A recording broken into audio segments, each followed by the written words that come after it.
right, so I'm I'd say about a week from joining a seniors pickleball tournament. How exactly did you accomplish that?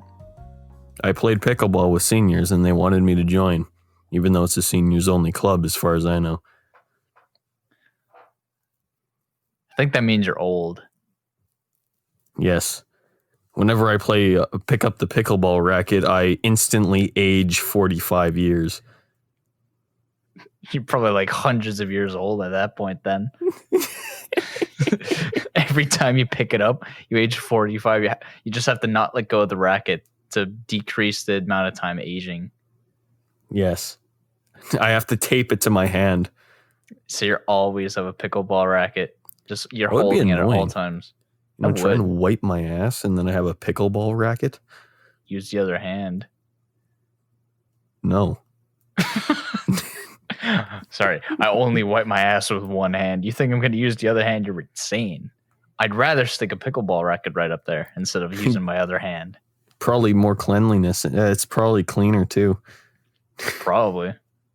I mean, it's not like you just wipe your ass barehanded. You have toilet paper for that. Yep. So, welcome to episode 21 of the Experience Podcast with your hosts, Liam and Gabe, where we talk about absolutely nothing. In case you're wondering where Aiden is, he got his ass grounded. Yep. Again. For the millionth time. Yep. This month. So we're going to be carrying on this episode without him, and maybe I'm not sure how long it's going to last like this, but we're going to try our best. Yeah. I do want to kind of start this off differently. I want to go over our statistics for the podcast. I'm on our Anchor site right now, and that's kind of where we upload all our audio stuff. I'm not going to be going over YouTube statistics. What you will hear may surprise you. It will. You might be surprised at just how popular we really are. 37 total plays and an estimated audience size of 2. Oh, yeah. You best know that Anchor is our most popular viewing platform, you know? Oh, yeah. Absolutely. Oh, my God. What I do find interesting is that... Oh, oops, I accidentally logged out. Okay, you're doing great, Gabe. It's fine. I know how to... We have 86% of our listeners in Canada, 8% is in the Philippines, 5% is in the US. That doesn't account for 1%. There's 1% of viewers that we have no idea where they're listening from. And if that's our job is to find them. If that's you, please leave a comment on the YouTube video for this episode, if that is you. Or we would really like to know whether or not you're living in Antarctica, the International Space Station, or possibly an oil rig in the middle of the Pacific Ocean. Or you're probably like in Atlantis. We have no idea. And there's no way to find out. There's the 1%. Wait. What's 1% of 2?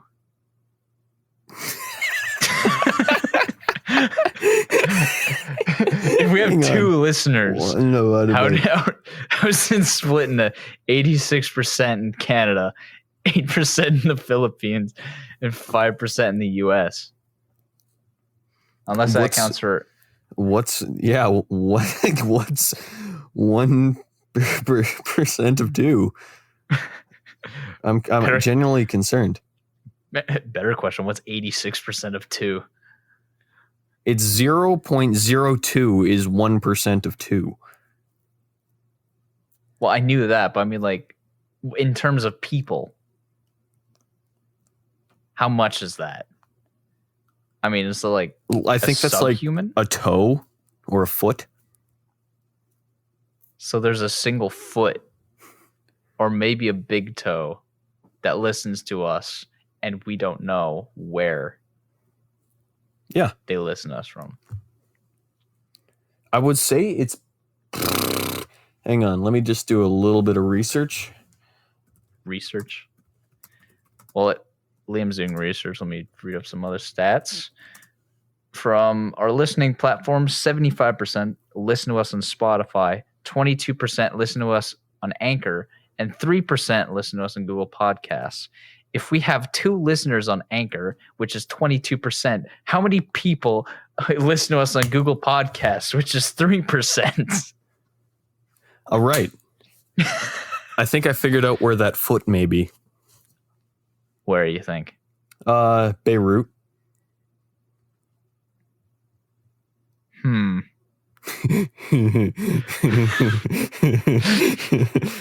Is it too soon for that? I don't know if it's too soon. Probably, but come on. A little bit of dark humor never hurt anybody. For 5 minutes into this episode, you're not even gonna give him a chance to just think about what we just said before just kind of throwing it out there. Yep. So we have 3% of our listeners on Google Play, you said? Yep. Which, like I said, I don't understand how if 22% listen to us on Anchor and that's 2 people. Who is the 3%? And how many is that? I don't know, but I think you're looking at the statistics wrong. I think it's because there's actually people listening, total listeners, but on Anchor we have an average of 2 listeners. I see. I'm sure if you actually searched up a lot of all of our Spotify and everything, it would be very different. Probably. I have a strong suspicion we have an average of maybe 20 people listening. I should log into Spotify with the experience and check that as well. There'll probably be more accurate representation. Yeah. And we can see that 99.9% of our listeners are male. Actually, according to Anchor, it's 83%. Yeah, but of 2 people. Right. Well, it gets even weirder when you look at the age range. Most of the people listening to us is between ages 0 to 17, which, makes sense. Next is 18 to 22. A couple people listen to us in 23 to 27. Nobody from age range 28 to 44 listen to us. Is there somebody that's older than 44 listening to our podcast? About 5 to 10%, ages 45 to 59. Oh, these are Spotify statistics. It says in the bottom there. I want to see the 55-year-old listening to our podcast. I'm also very curious on who exactly that would be. If you listen to us on YouTube, then please let us know. I'm curious, and so is Aiden, who might be listening to us, and Liam probably too, I guess. I am very interested. Yeah. Anyways, I forgot the password, so I'm not going to log into Spotify right now. You're doing fantastic, Gabe. Thank you. Anyways, that's enough about statistics. That's how Experience is doing as of right now. Let's get on to the real meat and bones of the episode. Liam, what did you have in mind for the day? Boneless pizza. Didn't we already talk about that before? We did. I can't remember. I honestly don't know either. But what we can talk about right now is how god-awful gluten-free vegan food options are. Do you mind care kind of go in a bit more detail? Because I haven't gone that route too far down. Yep, I have. A little bit. And not by choice. You were forced. I was tied up in the basement with vegan food being shoved down my throat, so you know how it is. I can't personally relate. I guess I'm just more fortunate. Yes, you are. Not being forced food against me that I don't want to eat. To give you guys a little bit of insight on how bad some of this stuff is, I had a gluten-free dairy-free vegan cinnamon bun the other day. Ooh. And Gabe, you know that fluoride that dentists put on your teeth after you visit the dentist? Yep. Yeah, it tasted like that if it was cinnamon flavored. Cinnamon flavored fluoride is not a flavor that dentists offer last time I checked. I know, but it had the cinnamon flavor and then the weird taste of fluoride. Because you know how the taste like wears off after 3 seconds and then you're stuck with the taste of fluoride in your mouth and then the weird paste stuck to your teeth. I'm pretty sure fluoride is not meant to be consumed. I don't think that cinnamon bun's very healthy. It's not. But they do it to make your teeth stronger and everything. So vegan cinnamon buns are just made of fluoride? Is that canon? Is this canon? I don't think it's made of fluoride, but it sure did taste like it. Is the main ingredient in gluten-free, dairy-free vegan foods like cinnamon buns? Pure calcium. Pure. I think that'd be a better choice than fluoride. Yeah, because it'll blow them up. Instead of just killing them slowly. It'll make the bones temporarily stronger until you just completely explode. Temporarily stronger, you probably got like 0.5 seconds of strong bones before you're like a pancake. But that is more strength than bones. You measure that the exact right time, you could get a world record for most calcium-infused bones. Is that a world record that you want to set? I'm not sure. But you can feel free to do it at your own risk, I guess. The Experience Podcast does not promote eating pure calcium. Or fluoride.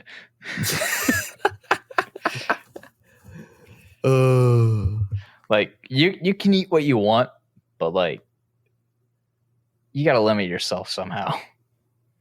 Unless you have, like, some unearthly desire to consume fluoride, I think you should just kind of lay off it for a little bit. But that's my opinion. Speaking of having an unearthly urge to eat fluoride, did you know that, like, everything in this world that's like considered poisonous isn't poisonous if taken in a certain dose?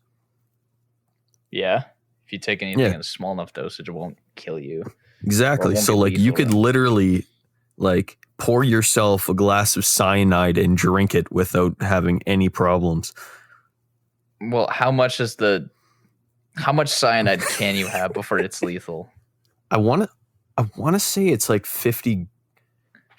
Is it 50? How is liquid measured again? Fluid ounces? Milliliters. I think it's like 50 milliliters. How much cyanide can you drink? How much cyanide can I consume without being poisoned? Levels of 0.5 to 1 milligram per liter are mild, 1 to 2 milligrams per liter are moderate, 2 to 3 milligrams a liter are severe, and greater than 3 milligrams a liter generally result in death. That's about 3 milliliters. So 2 is the limit. Actually, no, up to 3 is the limit. I can drink 2 milliliters of cyanide. But beyond that, like beyond 3, that's when it gets lethal. Good to know. Like, because I watched this video of this dude drinking cyanide, and just pure cyanide. Yeah, like I'll copy the link because YouTube removed it because it was considered self-harm. I wonder why. I wonder how that could be considered. Yep, but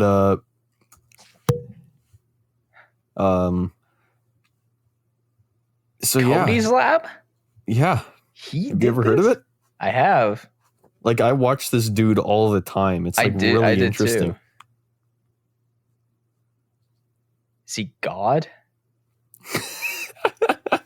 Bet you it's gonna be quite possible. Bet you it's gonna be the next social media trend. Remember eating Tide Pods back in, what was that, 2018? Yeah, I do.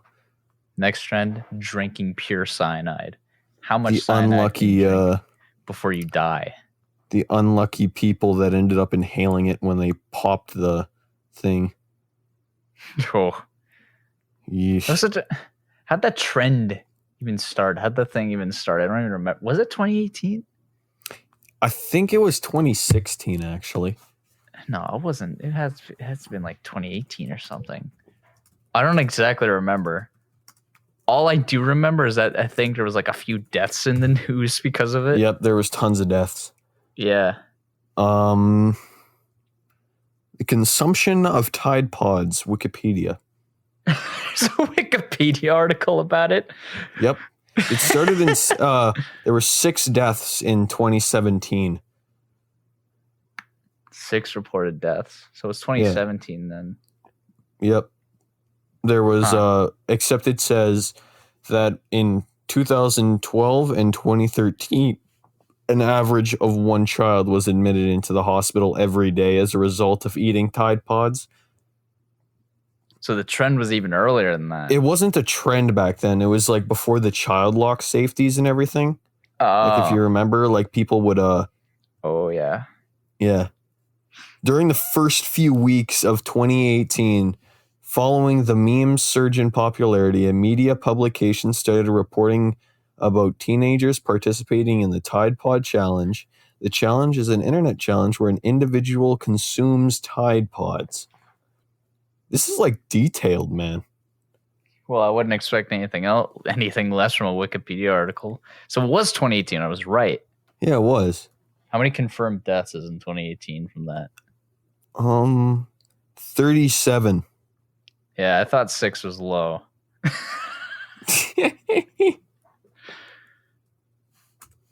Okay. Yeah, 6 is a little low.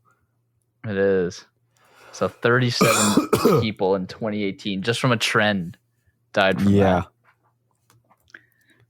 That's why I feel like that if we actually did start a cyanide challenge, people would actually do it. People are dumb enough to do it and die doing it. Yeah, definitely. Like people were, there was like the cinnamon challenge, right? Oh, like right. People were dying from that, right? Yeah. But how did that kill you? Was it inhaling it? I don't remember exactly how it kills you. I think it's like if it gets in like the wrong hole. Yeah, I think that's inhaling it. Yeah, I think it's like, either they choke on it or something. I think it was the death. I think that's what caused it. I'm not entirely sure. I remember how big that was, even like big, because actually people accidental inhalation of cinnamon can seriously damage your lungs. Lung damage. Yeah, that's right. I remember that. Dude, 2010s was just full of dumb challenges. Do you remember? I don't know. This one wasn't as popular, but there was a challenge where you would heat up your stove element and then press your hand on it.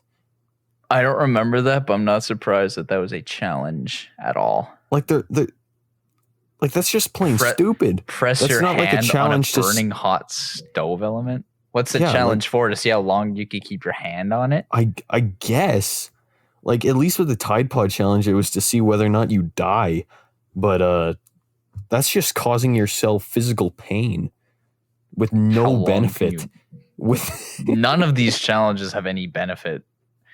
That's the thing about talking about eating a Tide Pod and surviving. That gives you clout. It gives you immunity as well. If you could survive one Tide Pod, you could survive all of them. You heard it here first, folks. If you eat a Tide Pod, you will gain immunity. Trust me. Don't trust me. Don't trust us at all. Do not take anything we're saying. Please do not. Don't consume Tide Pods unless you're a trained professional. Bet you they exist. There's probably like an elite class of people out there that specialize in consuming Tide Pods without dying. You know, they're the highest class of society. We bow before them.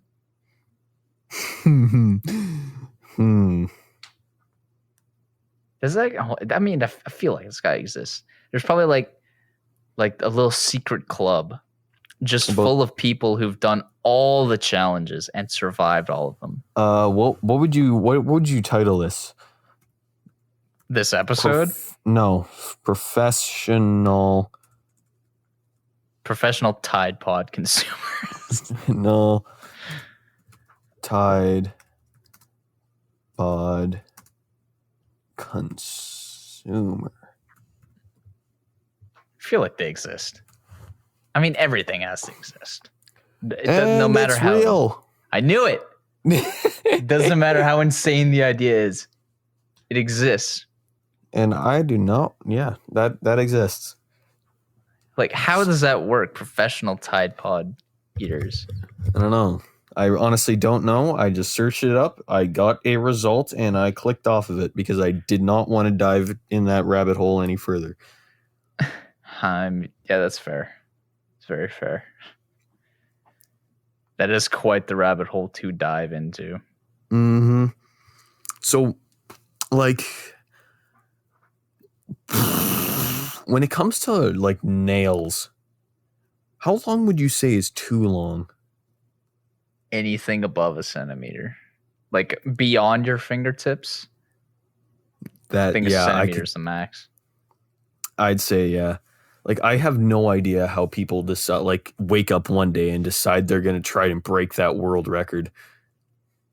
Dude, I think, like, the longest fingernails ever, like, was it 15 feet?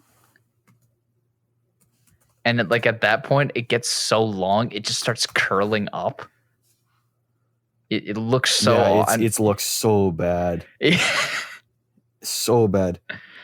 Oh, my God. How long do you have to grow that out for? And how do you even live like that? You can't grab anything. To beat the Guinness World Records for having the longest fingernails on one hand, all of them combined is 10 meters long. That is the world 2 record. meters per finger. Yeah. That is insane. That is disgusting. How do you live? Imagine going out in public like that. You look like some kind of otherworldly demon. Just one hand too. You have one hand that's normal, and the other hand is just 2 meter long fingernails on each finger. Yeah, but like at that point, like the slightest bump would like break it. I don't think you can go out in public with those things. Yeah, like how do you even keep it that long? Like, it's so fragile. Anything can cut it. Like, I guess that's what makes it more impressive. I think it's less of impressive and more of like people who don't have a social life. I mean, even without a social life, what are you going to do inside all day? You have one hand that's completely unusable because the fingernails are so long. You pretty much only have one usable hand. Like, can you imagine purposely bedriding yourself for life because you decided to grow your fingernails out that long? I couldn't live like that. I don't think I could, dude. It's not good. Probably hang yourself on one of those nails. Literal hang nail. Slit your own throat. I went back into the Anchor statistics, and Anchor has statistics for people listening planetary. And so far, people... no, we have 100% listening to us on Earth. Damn. No one else on any other planet, which is kind of sad. I do think we need to branch out to be otherworldly, interplanetary podcast. You better know that this podcast is out of this world.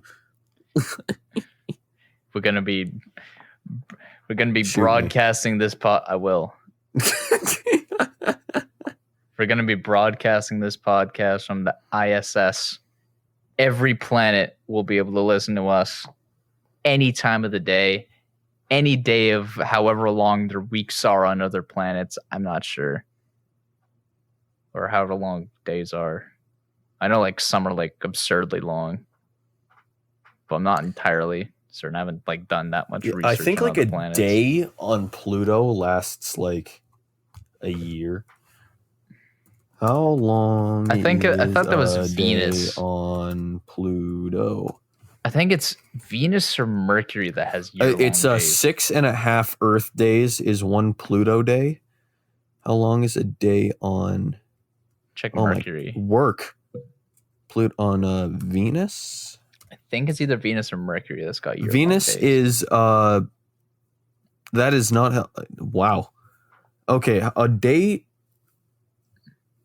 on Venus is 0.31986301 years. I don't understand why.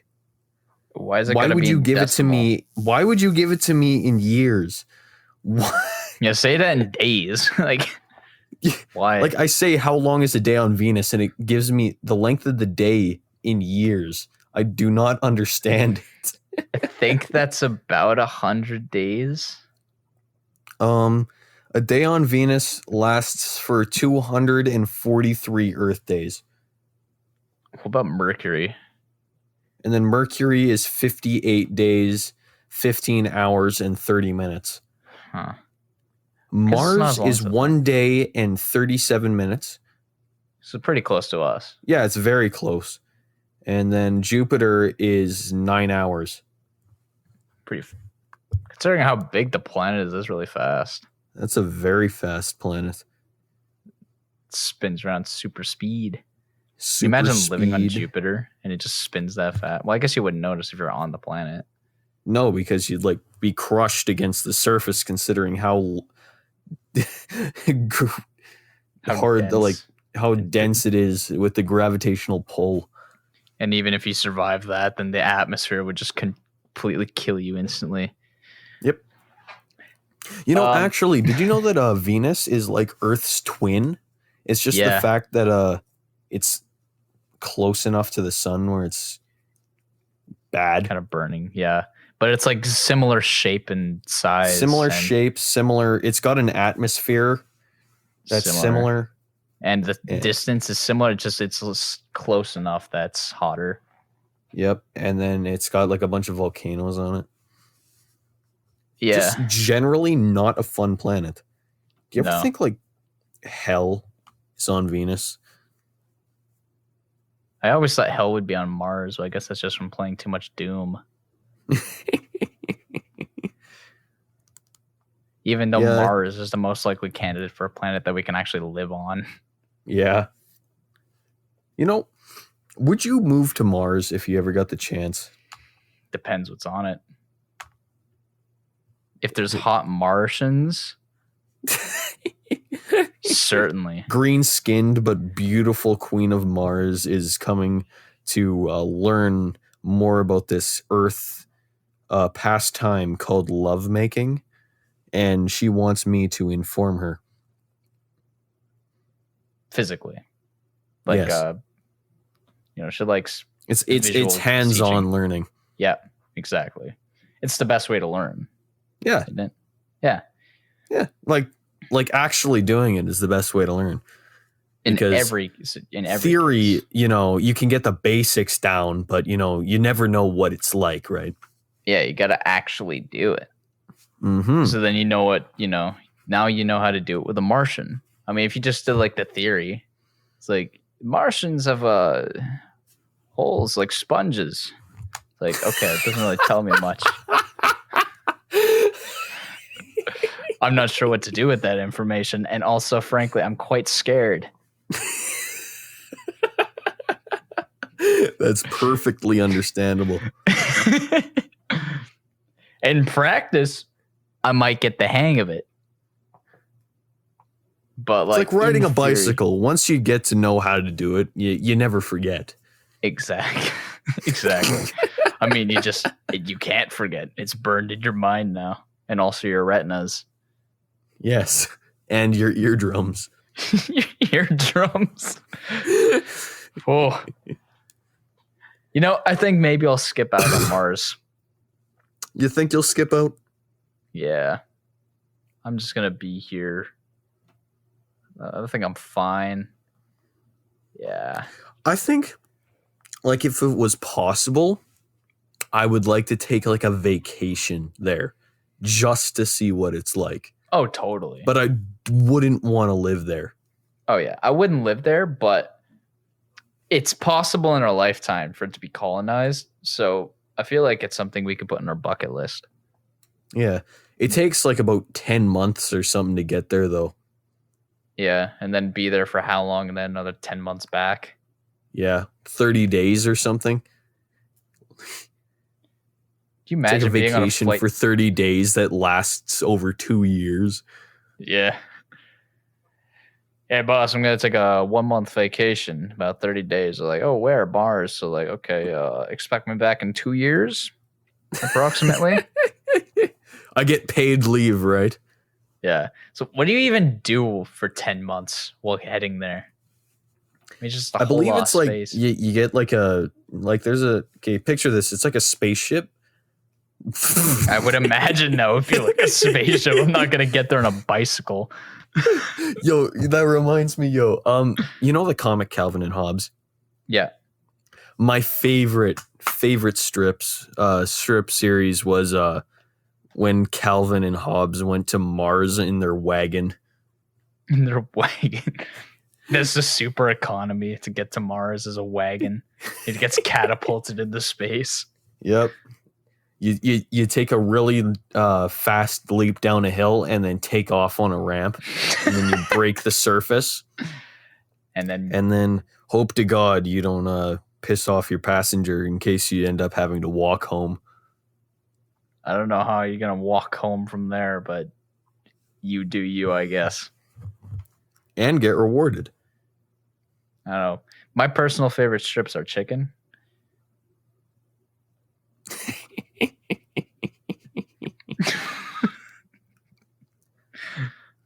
Oh, we're getting off. Yikes! Yeah. Anyway, so what do you do on a spaceship for 10 months getting to Mars? I don't know. I think you'd get internet somewhat via satellite for like a little while until you're out of range. You'd be like near the satellite for maybe a day. So now you have 9 months and 29 days to do what exactly? Can you imagine the roaming charges you'd get on that? Interplanetary charges us an extra 350%. Oh, dude, are you kidding me? What am I supposed to do for 10 months? Read? I'm sure that there would be a lot. I'm sure there would be like a lot of other passengers with you. Oh yeah, save on money. It's not like they're gonna have like personal rides for each one person. What? That'd be so boring. Oh. For 10 months on your own. Yikes.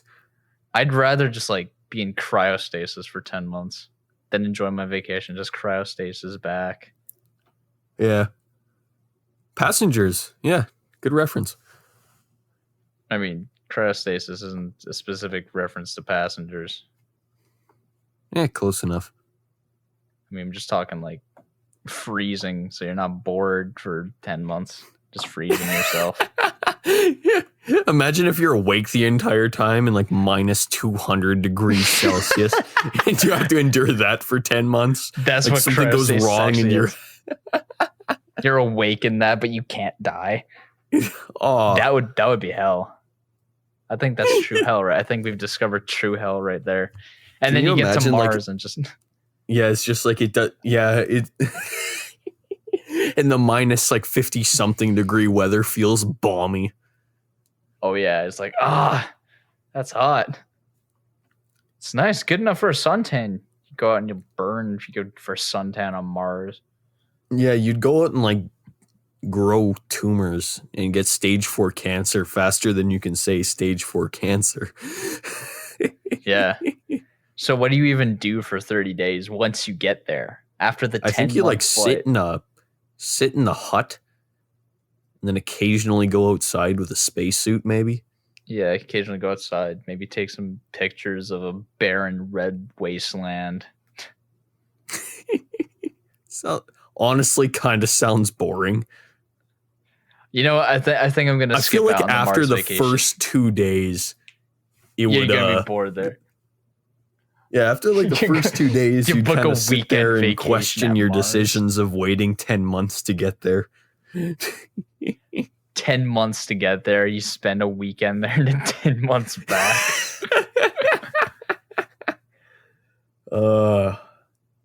How much would even a ticket be? Thousands of millions, dollars, probably. Yeah, thousands is way too cheap.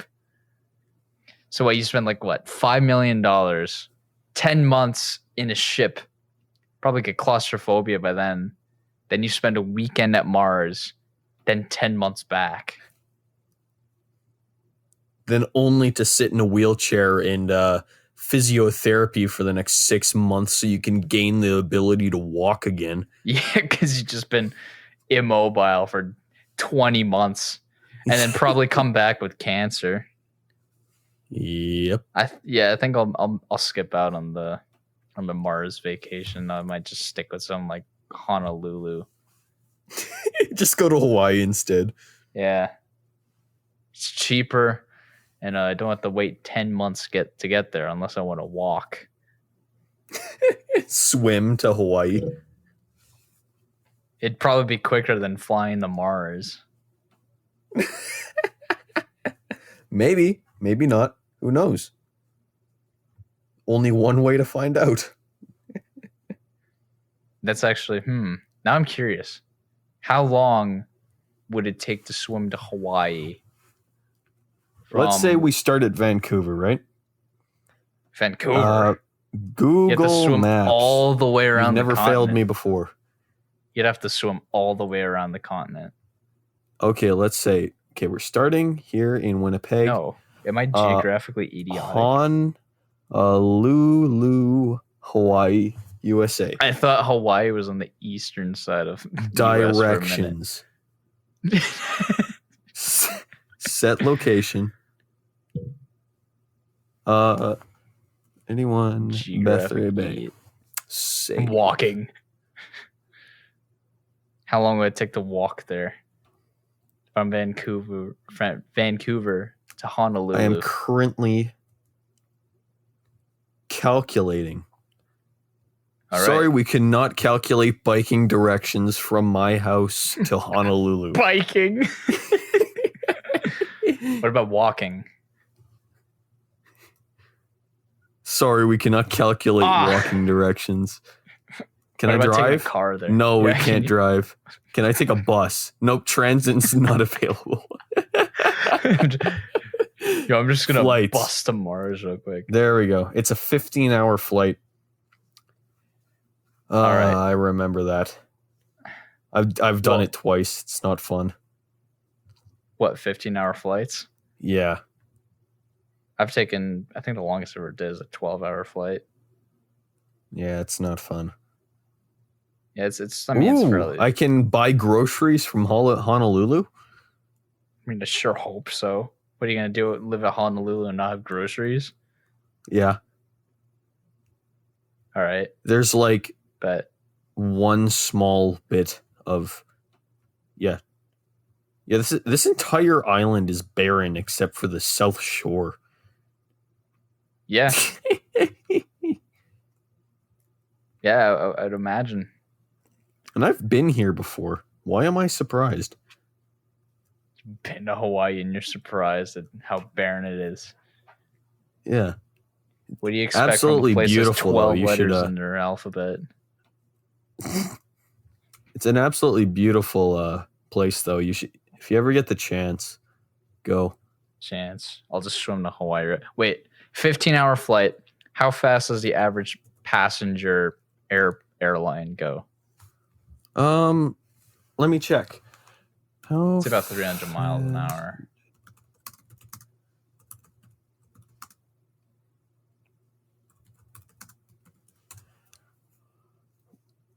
That's not how 500 knots, which is about 740 to 930 kilometers an hour.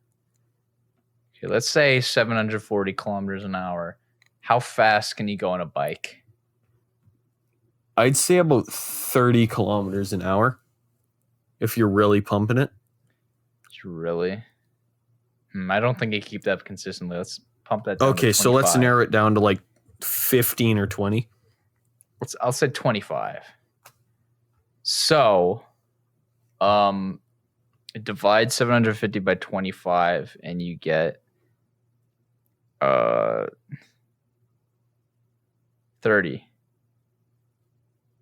days. 30 times 15 hours. What's 30 times 15? Calculator.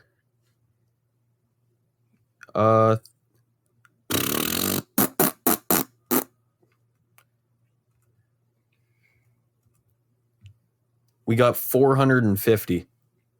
450 hours. How many days is that? What's 450 divided by 24?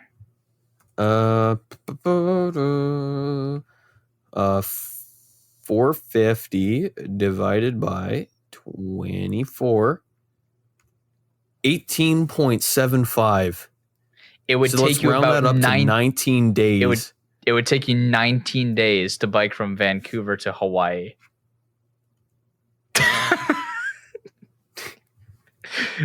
And that's if you're staying at a constant rate of 20. Yeah, if you're staying no breaks, it would take you 19. Let's kind of round that up again. 25. It would take you about a month. Yeah. To bike to Honolulu. And that's assuming that you could bike on water, which is what we've been assuming the whole time. Yep. All right. The more you know. The more we now figured out how long it would take. So the question is it worth it? It's free. Then it's worth it. Possibility of drowning? High. Starvation? Pretty close. Thirst? Definitely. Hotel? Trivago. If you bike fast enough, could you just like skim the surface of the water like the Flash? Yes, you actually can. If you're going fast, well, assuming it's physically possible to bike at like inhuman speeds. How inhuman are we talking? Let's see here. How fast?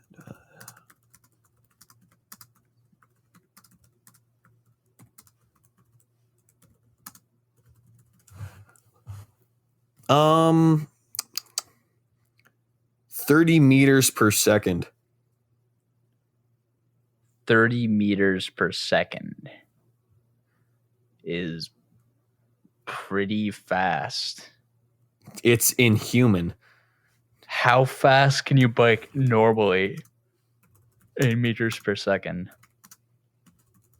on average? How fast is 30 meters per second? Okay, to put it in perspective, 30 meters per second is 108 kilometers an hour. So we'd need a running start. Possibly a bit of downhill. But yeah, if you're going at 108 kilometers an hour, you should be able to run across water.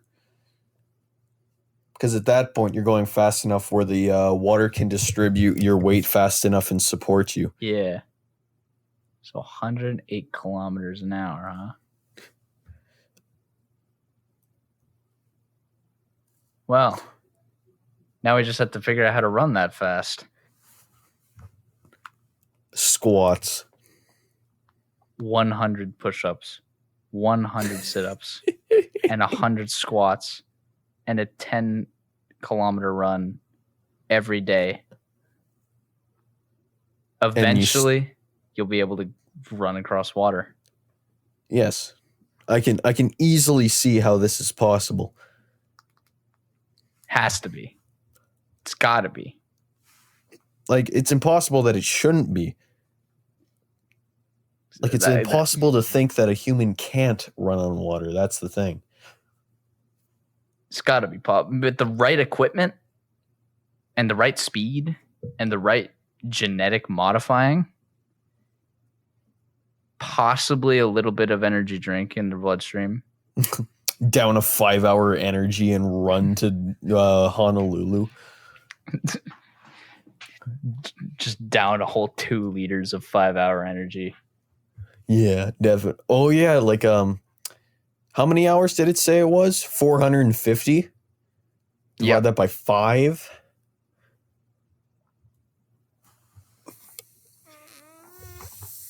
It's about 75. No, it's not. It's less. 450 divided by 5. 90. So you down 95-hour energies. Assuming you don't have a heart attack, you should be able to run down. Well, you don't down it all at once. You take one, and then you count 5 hours. Then you take another one. No, I think you have to down all 90 at once, because considering you need to be able to build up the speed to get to run across water. Wait, but it's not even 450 hours, because I was going at 25 kilometers an hour, but you have to go 108 to run across water. Oh. So you don't need to drink that many 5-hour energies. Instead, you would have to drink like a quarter 80. of the amount. 80? No. Is it a quarter? Yeah. I think my math's right. Roughly, yeah. Roughly, yeah. Roughly, so, it would be a little over a quarter. Yeah. So let's say 25 5-hour energies to get there. Down them all at once. And I running. still think you should space it out. Have you ever had a 5-hour energy? No. You don't. It just wakes you up. You need the extra boost. Yeah, but if you take it all at once, it's just quick burnout. How do we know that if you down 25 5-hour energies, instead of giving you that many more hours, it still runs for 5 hours, but at like 25 times the potential? All right, then you need to down 80 every 5 hours. Wait, if that's the case, then that would probably let you run like 25 times faster. So both can work. True. So if you just down 25 5-hour energies, you could run from Vancouver to Honolulu. Yes. Ladies and gentlemen, we've proven it. Right here on The Experience, you heard it first. You can run from Vancouver to Honolulu by drinking 25 5-hour energies, approximately, give or take a few. Coronavirus. Anyway, I think that's a good time to end the episode. I think this is a good place to wrap up. Yeah. Now, I want to thank everyone who wanted to listen to us ramble for the past 50 minutes, pretty much. Yes. Thank you, the 2 anchor listeners who are listening to this. And thank you to everyone else. When will Aiden be back? We don't know. Will not. We actually don't have any idea when Aiden will be back. know. Although I I don't think it really matters. I think we handled this episode really well. think we don't need it. I think this is actually one of the most structured podcasts we'd have ever had. Like, this actually felt like a podcast. This did feel like a podcast episode instead of our usual episodes where we just kind of talk about BS for an hour. Maybe it was Aiden that was destructuring us the whole time. Who would have guessed? This is a plot twist. All right. Well, thank you. See you next week. Find out next time on the Experience podcast, where we find out who really is destructuring us. Yes. It's the Illuminati.